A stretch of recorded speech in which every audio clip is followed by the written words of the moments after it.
Global warming के नाम से साफ साफ जाहिर हो रहा है, ग्लोबल वार्मिंग यानी कि पृथ्वी के तापमान में वृद्धि होना ग्लोबल वार्मिंग कहलाता है। इसको हम इस चित्र के माध्यम से भी समझ सकते हैं। यह चित्र हमें दर्शाता है कि कैसे मानव है जो कंपनियों का विकास करके CO2 की मात्रा अधिक कर रहा है वातावरण में, जिसकी वजह से वातावरण गर्म हो रहा है, इससे ग्लोबल वार्मिंग हो रही है।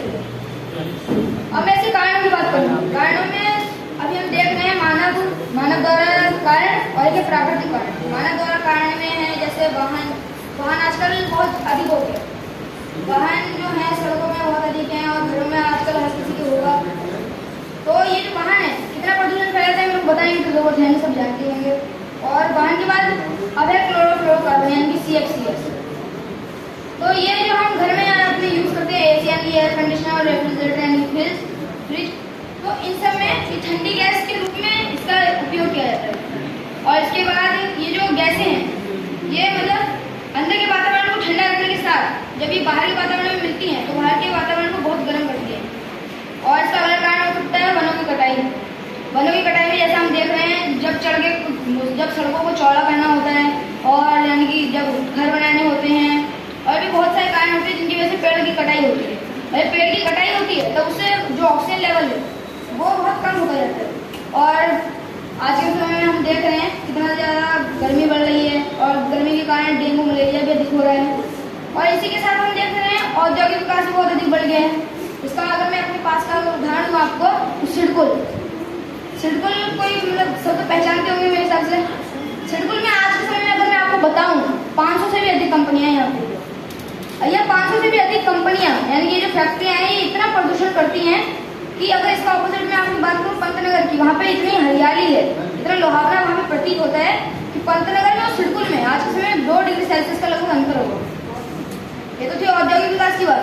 इसके साथ हम देख रहे हैं बढ़ती आबादी बहुत बढ़ रही है हमारी आजकल। आज हमारी पृथ्वी में 800 करोड़ की जो हमारी आबादी है पौधों से ऑक्सीजन लेती है और CO2 छोड़ती है। जब पौधे नहीं होंगे तो ऑक्सीजन कहाँ से होगी?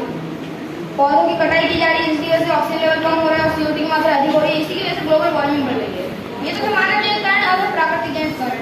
प्राकृतिक जनित कारण में हम बात करेंगे जैसे ज्वालामुखी की हम बात करें तो ज्वालामुखी भी आजकल कई जगह फटे जा रहे हैं जिसकी वजह से जो ज्वाला निकलता है जिससे वातावरण जो है हमारा प्रदूषित होता है और गर्म भी होता है कि ज्वाला तो बहुत गर्म होता है।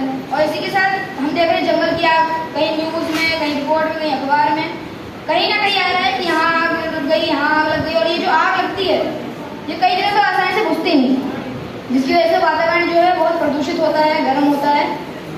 तो ये जो कारण है प्राकृतिक कारण, इनमें भी कहीं ना कहीं मानव जिम्मेदार है। इसी कारण अब ग्लोबल वार्मिंग बढ़ रही है। और पिछले जो साल की अगर मैं बात करूँ कोरोना वायरस आया था, शायद से क्या पता ये भी ग्लोबल वार्मिंग का हिस्सा हो। अब मैं इसके दुष्प्रभाव की बात करूँगा। दुष्प्रभाव में हम देख रहे हैं आजकल वातावरण बहुत गर्म हो रहा है, तापमान में वृद्धि हो रही है बहुत अधिक। सन 1800 से लेके हमारे अभी 2000 तक अभी 1 डिग्री सेल्सियस का अंतर आ चुका है।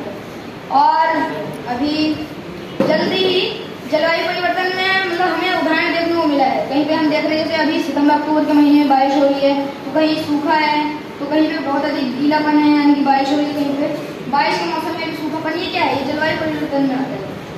और ग्लेशियर का जो पिघलना है, बढ़ते तापमान की वजह से ग्लेशियर ही पिघल रहे हैं यानी कि जो पहाड़ की बर्फें हैं वो पिघल कर समुद्र पानी में मिल जा रही हैं। और वैज्ञानिकों की मानना है कि 800 करोड़ की आबादी में हमारी 90 करोड़ की आबादी इस बारे में समझ सकती है। और इसका हमारे यानी कि ग्लोबल वार्मिंग का भी हमारे इकोसिस्टम में बहुत बुरा प्रभाव पड़ रहा है। जो समुद्र की मछलियाँ हैं इस बढ़ रहे टेम्परेचर के कारण पिघल के नाम मर जा रही है। तो ये इकोसिस्टम में बहुत बुरा प्रभाव डाल रहा है। रोगों का फैलाव जैसा कि मैंने अभी आपको बताया, गर्मी के कारण अभी डेंगू मलेरिया भी बहुत अधिक फैल रहा है। और 1-2 साल पहले जो कोरोना वायरस आया था ये भी क्या पता इसी का कारण है। और अब मैं इसके उपाय की बात करता हूँ। अभी उपाय में अगर मैं बात करूँ हमें सबसे ज़्यादा से ज़्यादा पेड़ पौधे लगाने चाहिए और हमें वाहनों का कम प्रयोग करना चाहिए। और इसी में सरकार के कुछ कदम भी उठाए गए जैसा कि पेरिस समझौता हुआ था लगभग 2015 में हमारे। इसमें क्या था कि हमें 1.5 डिग्री सेल्सियस से अधिक मतलब टेम्परेचर को बढ़ाना नहीं है, इसे रोकना है। और WHO की रिपोर्ट के अनुसार यही पता चला था कि ग्लेशियर जो है 6% जो है ये पिघली है। और इसी के साथ और भी है कारण इसके दुष्प्रभाव यानी कि हम उपाय की बात करते हैं, तो उपाय में हमें और ये एलईडी लाइट्स का यूज़ करना चाहिए, लाइट एमिटिंग डायोड का, जो कि आजकल हर जगह उपलब्ध है। तो इससे जो बिजली है, बिजली का कम यूज़ होगा और वातावरण कम गर्म होगा। और एलईडी लाइट्स के साथ में हमें सोलर पैनल्स का यूज़ करना चाहिए, जिससे बिजली कम होगी, यूज़ होगी, और जिससे वातावरण भी कम प्रदूषित होगा। और अभी शायद से किसी किसी के मन में ख्याल उठ रहा होगा कि हम अकेले करेंगे क्या होगा। ऐसे कोई हाथ खड़ा कर सकते हैं जिसके मन में सवाल उठ रहा हो? सबके उठ रहा है, करेंगे सबके उठ रहा है। तो उनके लिए मैं एक बात बताऊं कि ये मत सोचिए कि हमारे अकेले करने से क्या होगा, ये मत सोचिए हमारे अकेले करने से क्या होगा, क्योंकि ये सफलता है। सफलता ये नहीं देखती कि आप सफल होंगे या नहीं होंगे, सफलता ये देखती है आप सफलता पाने के लिए मेहनत करने के लिए तैयार हो या नहीं। और इसी के साथ में के ऊपर मैं आप सबको धन्यवाद करता हूँ। मैं ये स्पीच आपको पसंद आई होगी और मैं गलतियों को माफ करना।